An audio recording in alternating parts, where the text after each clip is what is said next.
Sarap.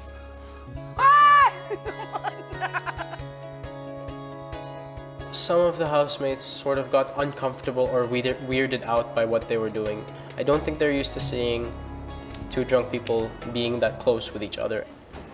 There's the time that they are not controlled. Yeah. And then now, I think they're okay, pero I think mamaya, more... First time kong nakita sa kanilang dalawa yun po, kuya. Kaya medyo nasyak ako doon sa nakita ko. Ilang saglit pa ay muling nag-swimming ang dalawa. What happened to them? They understand more than I do. They're older than I am. And they have more experience, and they're a lot wiser than I am. We were all drinking pretty hard, me included.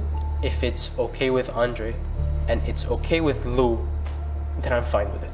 First time nila yun nangyari dito. It's my first time to Saudi.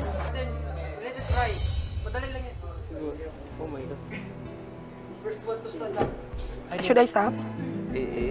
Should I? Should stop them. I want also, but I don't like. Ayokong maging masama sa kanilang dalawa kasi they adult already. They have own decision. Yeah. But if it's over, I want.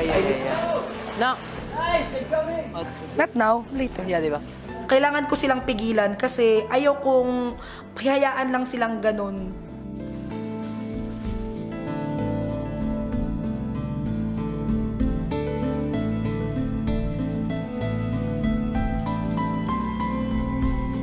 Si Mary Grace ay mukhang hindi na napigilang lapitan ang dalawa. I'm your big sister. Stop it! Stop it! Stop it! Stop it while it's too early! It's too early! It's too early! Sina Lou at Andre pumasok na sa loob ng bahay habang ang ibang housemates ay muling pinag-uusapan ang dalawa. Everyone same opinion. I want to ask, everyone feel weird, di ba? Yeah. Kasi alam ko, hindi tama.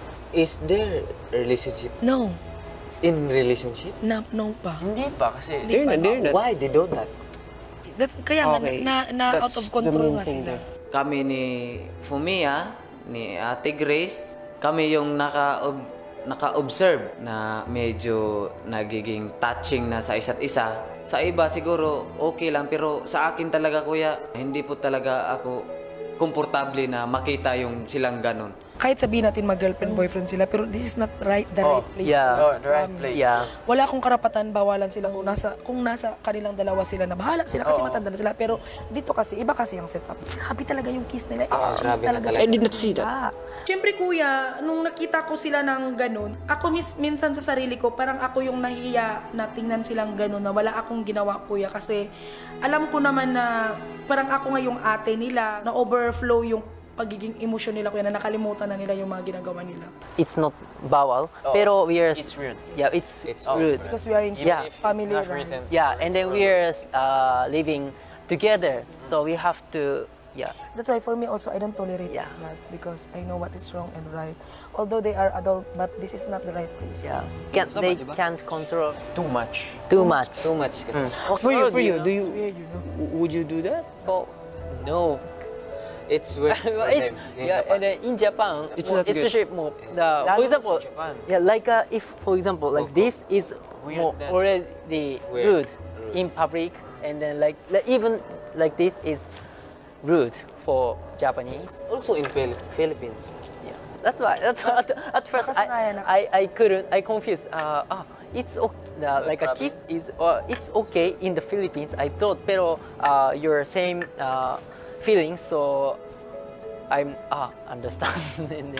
Honestly, gulat ako.